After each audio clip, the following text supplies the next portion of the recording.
Anti-vegans and carnivores are not the same thing. The division and the convenient alignment between these two groups is the topic of this video.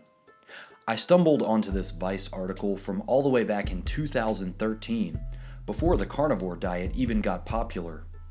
It's crazy how history repeats itself with the same talking points. Weston A. Price, and questions like, what about scurvy?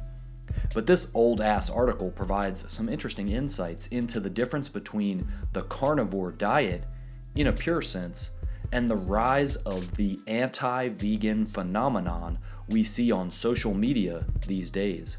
So hit that subscribe button and let's talk about the players and the game.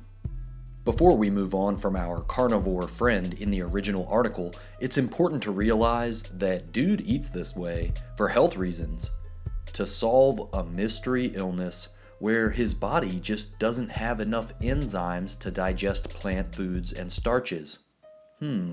Sound familiar? But here's the thing, for him, this is strictly for health reasons. He doesn't hate vegans. His girlfriend is a vegetarian, and at the time, she was even running a vegan juice bar where he would help out. Now let's contrast that to the present day, where we have the father figure of the carnivore community, Dr. Shawn Baker, asking if it is appropriate to shoot vegans due to the increasing brazen behavior of protesters, including trespassing on private property in Australia. Provocative question, but what I want to focus on here is the increasing alignment between people who advocate the carnivore diet for health reasons and the extremist anti-vegans like Sverige. Here we can see Dr. Baker offering his platform to host an episode of the Human Performance Outliers podcast with this bizarre individual, Sverige. If you're not sure who I'm talking about or why it would be bizarre for an American medical doctor to promote this individual, Vegan Foot Soldier recently offered this summary. So this guy likes to drink human blood. That's human blood. Super nice. And this is him licking the blood off of his friend's leg in what some are describing as a homoerotic way. And if that wasn't weird enough, when he was a kid at school, he tried to kill 4 of his classmates by stabbing them to death. Fortunately, he was unsuccessful. He doesn't think gravity exists, and he believes the Earth is flat. So you might be thinking, what sort of absolute idiot would go along with what he says? Apparently, the answer is Dr. Shawn Baker. Now, I have some respect for Dr. Baker, but I have to agree with some of the members of the carnivore community who responded to this comment. Lending your credibility to someone who is mentally ill is not a good look.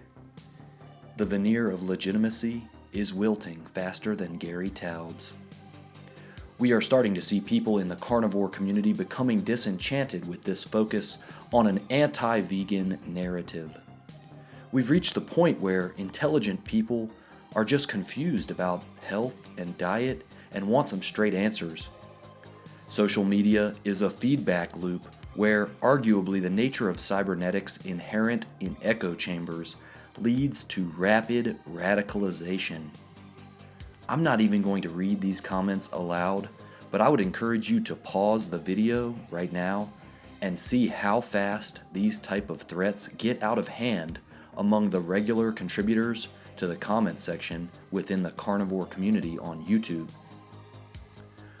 We can see this type of aggression starting to permeate into the mouthpieces of the content creators who pander to both audiences, the carnivore community and the anti-vegan extremists. I'm just waiting for like for like one of these World Star Hip Hop like best knockout videos of like, I don't know, maybe John Venus going in and knocking out a bunch of meat eaters in a or maybe just Joey Carstrong getting knocked the fuck out. That'd be funny.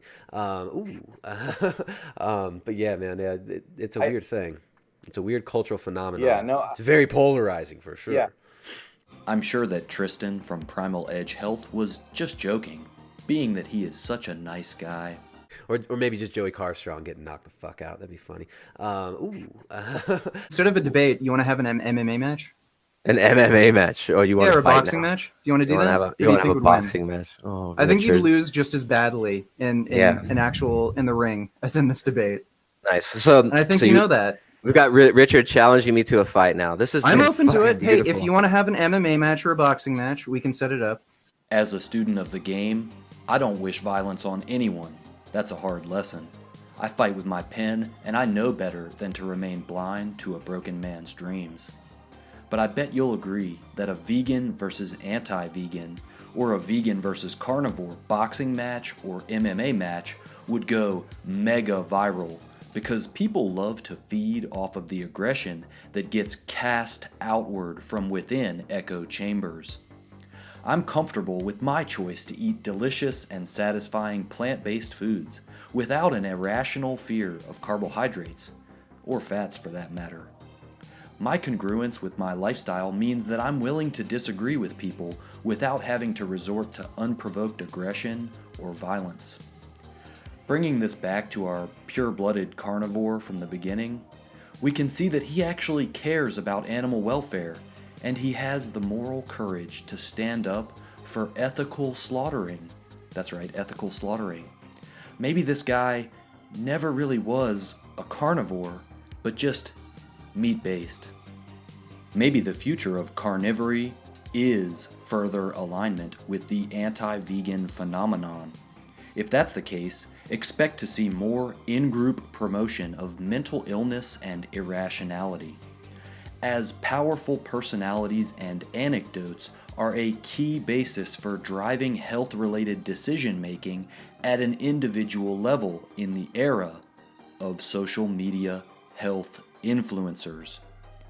Many of y'all recognize the importance of talking about how new media is shaping public perception and driving dietary choices. I'd like to take a moment and give a shout out to those of y'all who enjoy my insights and decided to become Patreon supporters. Svante Forsman, Lucas Renault, Nick Gregory, Wendy Witchner, Taint Muslix, Johannes Fritsch, Christopher Osborne, Dia Olmsted, Rowdy Ivan Mitov, Cullen Smith at Lifting the Veil, Klaus Mitchell, Billy Badass, Julia Allen, and all the other people who support me by watching these videos and clicking the thumbnails for the next video at the end. Please consider dropping me $1 on Patreon and you'll get access to some exclusive Red Pill Vegan content. And if you want to learn more about social media health influencers and how they respond in the face of growing concerns about shady health advice, check out this video you might not have seen yet by clicking on the thumbnail that pops up right now. Y'all know what time it is. Red Pill Vegan. Haha, next.